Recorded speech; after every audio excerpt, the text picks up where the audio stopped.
পরিটিকে ওর স্বপ্নে দেখা হলো না। কিছুদিন আগের কথা, আমার এক বন্ধুর সাথে কথা হচ্ছিল, ও বলল মামা জানিস ওই তো আমার ছেড়ে গেছে না। আমি বললাম কেন? আমি বললাম তুই একটা নটরডেমিয়ান, সবাই নাকি নটরডেমিয়ানদের চায়, তোকে কেন ছেড়ে যাবে? ও বলল মামা আমি নাকি ওকে সময় দেই না, আমি নাকি ওকে চিট করতেছি। আমি বললাম কেন, কার সাথে? ও বলল ওই যে কুইজ। আমি ভেবে দেখলাম আসলেই তো আমরা সবাই তো প্রেমে পড়ে গিয়েছি কুইজ হয়ে উঠলো আমাদের জীবনের টক্সিক প্রেমিকা যে কষ্ট দেয় ঠিকই, তবে ছেড়ে যায় না। এরপর আসি কুইজের এক্সাম হলে। এটা তো এক্সাম হল না ভাই, এটা হলো এক আয়না হাউস। মাইনাস কথা বললে 10 মাইনাস, আর খাতা দিতে দেরি হলে বাবা, ওই যে আমার এক বন্ধু 5 কি 10 সেকেন্ড দেরি করেছিল, মিস্টার খাতাতে দিল এবং 10টি এমসিকিউ সজোরে কেটে দিল, 50 মাইনাস। অবশ্যই একটি পরিবর্তন হওয়া উচিত। এই যে ধরেন হলে কোনো হলগার্ড থাকলো না, আমরা অবাধে গ্রুপ স্টাডি করে পরীক্ষা বেটার হবে। আর হ্যাঁ, এখন তো টার্ম এক্সাম চলছে, আমরা ফার্স্ট ইয়ার। এক হলে 3 জন গাইড, যে স্যার ক্লাসে মায়া ভরা চোখে তাকাতেন, ওই স্যারের চোখ দেখলে মনে হয় এখনই বাহুবলী সিনেমার কাটাপ্পার মতো ফিরত সেট করে। এখন চাই কলেজের একটি অবশ্যই পরিবর্তন, সেটি হলো এখন 2024 সাল, নারী পুরুষের সমান অধিকার। সেরা কলেজ, এখানে কি নারীদের পড়ালেখার সুযোগ দেওয়া উচিত নয়? দেখেন আমার যে সকল সহপাঠীরা এত টাকা রিক্সা ভাড়া খরচ করে বেলি রোড যাচ্ছে, ফাইন্যান্সিয়াল বেটারমেন্ট। আর দেখেন এই যে কুইজে শূন্যর পর শূন্য পাওয়ার পরেও আমাদের ভিতরে কোনো লজ্জাবোধ নাই। ক্লাসে যদি পাশের সিটে একটা নারী শিক্ষার্থী থাকতো, অন্তত তার চোখেও ভালো হওয়ার জন্য আমরা ভালো করে পড়ালেখা করব। এরপর আসি নটরডেম কলেজের ছাত্রদের অতি প্রিয় 2টি জায়গা, একটা হচ্ছে সিগ্রুপ, আরেকটি হচ্ছে কলেজ ক্যান্টিন। এই 2টি জায়গায় একটি করে জিনিসের কমতি রয়েছে, একটা হলো সিগ্রুমের আসন সংখ্যা, আরেকটি হলো ক্যান্টিনের সিঙ্গারার সংখ্যা। আসন সংখ্যার কাছে আসি, ক্লাসে স্যার পড়া ধরবেন বলে অসুস্থ হয়ে যাওয়া ছাত্রের সংখ্যা নেহাত কম হয়। এর উপর আছে কুইজের চাপ, এর উপর আছে টার্মের চাপ, এর উপর আছে সেন্টামের চাপ, ল্যাবের চাপ। এত চাপে আমার এক বন্ধু আমাকে বাড়ির নাম জিজ্ঞাসা করেছে, আর আমি বলছি চাঁপাইনবাবগঞ্জ। এত চাপের পর মাত্র সিগ্রুমে 2টি বেড দিয়ে কি হয়? তাই মাননীয় স্পিকার, আজকে আমার দাবি হচ্ছে যাতে আপনারা এই সিগ্রুমের সংখ্যা বাড়ান এবং কমতে থাকা সিঙ্গারার একটা বাম্পার ফলনের যাতে ব্যবস্থা করেন।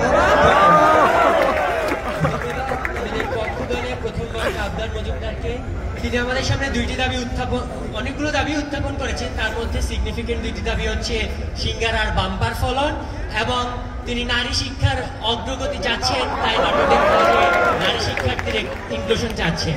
দেখি এর বিপক্ষে কেন এই পরিবর্তন চাচ্ছেন না আমার বিপক্ষ দলের বন্ধুরা। এই জন্য প্রথম বক্তা হিসেবে সায়ন শাহকে তার বক্তব্য উপস্থাপনের অনুরোধ করছি।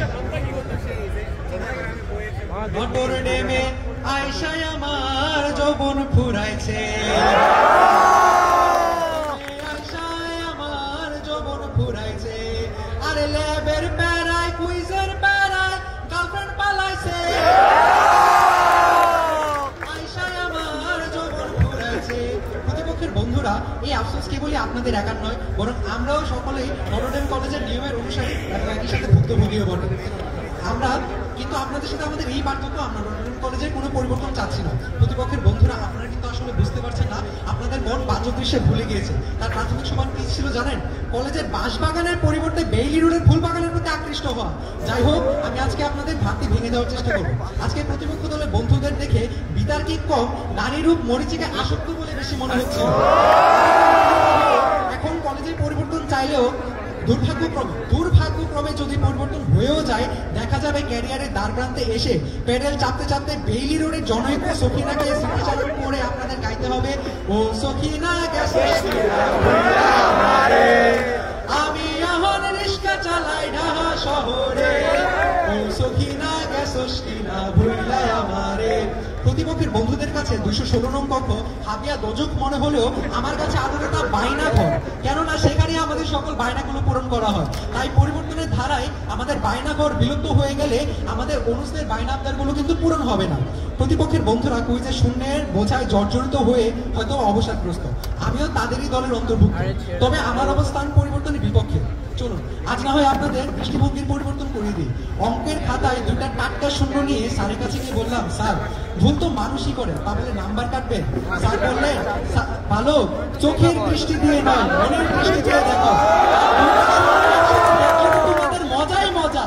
যাই হোক, আমি কুইজের খাতার গোলকগুলো থেকে মজা নিতে শুরু করলাম। কুইজের শূন্য নিয়ে আরেকটা গল্প। দুর্গাপূজার বন্ধে এক তিস্তা শূন্য হাতে যখন মায়ের কাছে গেলাম ব্রাহ্মণবাড়িয়ায়, তখন মা অগ্নিগর্ভ চোখে আমার দিকে তাকিয়েছিলেন। আমি ভয়ার্থ হাসি হেসে মায়ের চোখের দিকে চোখ রেখে বলেছিলাম, প্রহর শেষে আলোয় রাঙা সেদিন চৈত্র মাস, তোমার চোখে দেখেছিল আমার সর্বনাশ।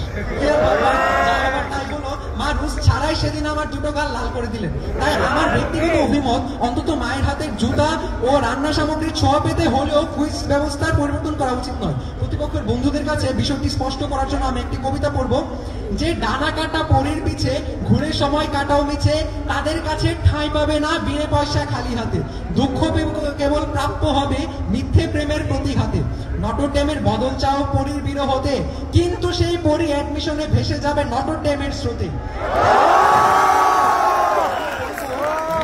শক্ত করে তবে আজ পরিবর্তনের চিন্তাকে বলুন বিদায়। ধন্যবাদ। আমাদের বিপক্ষ দলের দ্বিতীয় বক্তা শাহিন শাহকে। তিনি বাঁশবাগানের সৌন্দর্য নিয়ে বিশদ আলোচনা করেছেন, কার্যকারিতাও ব্যাপকভাবে বোঝাতে সক্ষম হয়েছেন আশা করি। দেখি এর বিপক্ষে তার পক্ষ দলের দ্বিতীয় বক্তা আহনাদ আরিস ইনান আমাদের কাছে কি উপস্থাপন করতে চাচ্ছেন। আহনাদ আরিস ইনান। কোন এক বিজ্ঞ বলেছেন, নটর ডেম কলেজে চান্স না পেলে কাঁদবে মাত্র 2 দিন, কিন্তু চান্স পেলে কাঁদবে 2 বছর। সেই 2 বছরের 6 মাস আমি অতিবাহিত করেছি, বাকি আছে আর 18 মাস।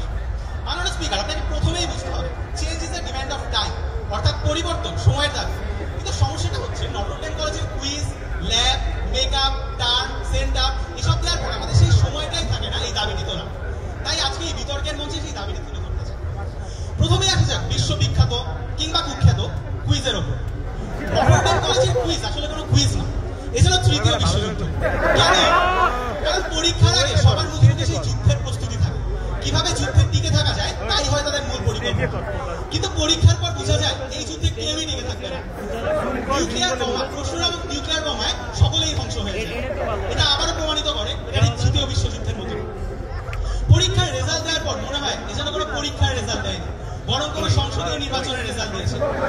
সবার মুখে মুখে সেই রেজাল্ট নিয়ে কথাবার্তা এবং তাদের ভবিষ্যৎ পরিকল্পনা। স্ট্রিক্টদের কথা নাই বা বললাম, আইসিটি পরীক্ষার সময় একটি অ্যান্সার ভাবতে ভাবতে স্যারের মুখের দিকে আমার চোখ গিয়েছিল। সেই একই সময় স্যারও আমার দিকে তাকালেন।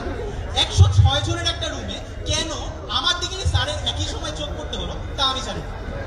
সেই সময় স্যারও আমার দিকে তাকিয়ে আছেন, আমিও স্যারের দিকে তাকিয়ে আছি। হঠাৎ স্যার মুখ ফিরে বলল, যে আমার দিকে তাকিয়েছিল তার 10 মার্কস মাইনাস। স্যারকে আমি কিভাবে বুঝাই যে স্যারের সুন্দর মুখদর্শন করাই আমার একমাত্র উদ্দেশ্য ছিল, আমার কোনো অসৎ উদ্দেশ্য ছিল। এত কিছুর পরেও নটর ডেমে যদি কুইজ সিস্টেমের পরিবর্তন না আসে, আমি তো একটি দাবি তাদের সামনে তুলে ধরতে চাই। এই কুইজ সিস্টেমের নাম কুইজ থেকে সারপ্রাইজ টেস্ট করা হোক। কেন? কারণ এই পরীক্ষার প্রতিটি শব্দে শব্দে আমরা নতুন চমকের শিকার হই। প্রত্যেকটি প্রশ্নে আমাদের জন্য নতুন সারপ্রাইজ আছে। রাইট অ্যান্সার কি? সারপ্রাইজ। রং অ্যান্সার কি? সারপ্রাইজ। রাইট রং বাদ দিলাম, রাইট রং এর মধ্যে আমি নিজে কি লিখবো সেটা নিজের কাছেই সারপ্রাইজ থাকে। আমি অ্যান্সার দেওয়ার পর যত মার্কস অ্যান্সার করেছি তা কি কাউন্ট হবে নাকি তার থেকে ডিডাক্ট হবে? সারপ্রাইজ। কত মার্কস ডিডাক্ট হবে সেটাও সারপ্রাইজ। এত সারপ্রাইজের মধ্যে থেকে এই পরীক্ষার নাম সারপ্রাইজ টেস্ট হয় আবশ্যক। এখন এসে যাক ল্যাবে। নটর ডেম জানে যে তাদের স্টুডেন্টরা তাদের এই মনোরম ক্যাম্পাস এতটাই ভালোবাসে যে 5 ঘন্টা কলেজ করার পর আরো 3 ঘন্টা কলেজ ক্যাম্পাসে কিভাবে আটকে রাখা যায় তার সেই প্রস্তুতি নিয়েছে ল্যাবের মাধ্যমে। তবে এটা ল্যাব নাকি মিলিটারি ক্যাম্প এটা নিয়ে আরেকটা বিতর্ক হবে, সেই বিতর্কে পরে আসা। ল্যাব আরেক কাহিনী। ফিজিক্স ল্যাবে কোনো মতে পাস্ট টেন্সের জায়গায় প্রেজেন্ট টেন্স লিখেছে, মনে হয় স্বয়ং জান্নাত থেকে আমার উপরে আপেল ছুঁড়ে মারবে। ল্যাবে কুইজের আগের দিন মেকআপ করে এসে সারা রাতে যত পড়া জীবনে আইনস্টাইন তত পড়েছে কিনা তা নিয়ে সত্যি সন্দেহ হচ্ছে। কিন্তু একটা প্যারার মধ্যে রেখেও কিভাবে পড়াটা আদায় করে নিতে হয় এনডিসি অথরিটি তার ঠিকই জানে। তাই এই প্যারার মধ্যে থেকেই এনডিসি অথরিটির কাছে সেই দাবিটি জানাতে চান পরিবর্তন আনুন। ধন্যবাদ। ধন্যবাদ পক্ষ দলের বিদ্যবক্তা আহমেদ আলী জিনানকে।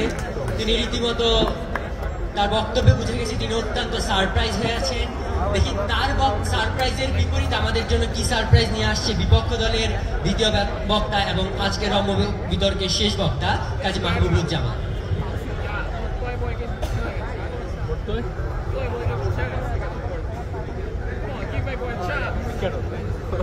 আজ পক্ষদলের কথায় আমার মায়ের কি ভুলি মনে পড়েছে। ধীরে বলে উচ্চ করে শির লিখে রেখো এক ফোঁটা দিলেম শিশির। আজ নটরডেমের পরিবারের সামনে এই বলি না হয়ে সার্থকতা পাবে। ধন্যবাদ মাননীয় স্পিকার, আমাকে কিছু বলার সুযোগ করে দেবেন। এনডিসি এর ৭৫ বছরের গৌরবমণ্ডিত ইতিহাস ও ঐতিহ্যের স্মারকরূপে আজ আমাদের সামনে আমাদের অগ্রজগণ উপস্থিত। তাদের সামনে এই ঐতিহ্যবান প্রতিষ্ঠানের অংশ হওয়ার সৌভাগ্যে অশ্রুপাতন্ত দূরে থাক। আজকে এই প্রতিষ্ঠানের নিয়মাবলীর রদবদলের প্রস্তুতি নিচ্ছেন পক্ষদল। প্রথমত, এনডিসি এর প্রাঙ্গণে প্রজাপতির পতাকা, এটি একটি অচিন্তনীয় প্রস্তাব। প্রথম কারণে তাদের পাখা ঝাপটানো বায়ুর আবেশে কখন যে এনডিসিয়ানদের অ্যাটেন্ডেন্স কেটে যাবে তার হিসেব রাখাটা মুশকিল। এনডিসি এর ৭৫ বছরে প্রদর্শিত সাফল্য ও তার প্রধান ভূমিকাধারী নিয়মাবলীর তুলনায় যৌবনের সেই রঙিন তারুণের মধ্যে যে কোনো বিবেকবান সঠিক ওজন লাগাতে পারবে, কিন্তু আমার মতো যুবক এবং পক্ষ দলের সিদ্ধান্তে আমি বিশ্বাস করতে রাজি না। সর্বোপরি আমাদের অগ্রজগণ আমাদের জন্য বেলি রোড ফার্মগেট যাওয়ার যে পরম্পরা অলরেডি প্রতিষ্ঠিত করে গিয়েছেন, সেই ঐতিহ্যে আঘাত হানার সাহস আমাদের নেই। এনডিসি এর ঐতিহ্যবান ২১৬ নং কক্ষের আহ্বানে সারা দিতে এনডিসিয়ানদের অন্তর কি পুলকের আবেশে ভরে ওঠে না? এই প্রতিযোগিতামূলক ও নিয়মতান্ত্রিক পৃথিবীর প্রথম স্পর্শ আমাদের জীবনে সেই কক্ষ যে সকল নিয়মের সম্মান প্রদর্শন পূর্বক আমাদের কোনো আবেদন গ্রহণ অথবা নাকচ করে, তার ফলাফল আজ আমাদের সামনে সমবেত। তাই কিছু আনন্দ, কিছু উচ্ছ্বাসের আকর্ষণে আমরা চাইলেই সেই কক্ষের সমালোচনায় লিপ্ত হতে পারি না। সর্বশেষ আমাদের বড় ভাইদের দেখে আসা এবং আমাদের জীবনের যে সকল গল্প বিলাসীর বিরহ বেদনা হতেও কাতরত, সেই ল্যাব এবং কুইজকে কিভাবেই বাদ দেওয়া যায়।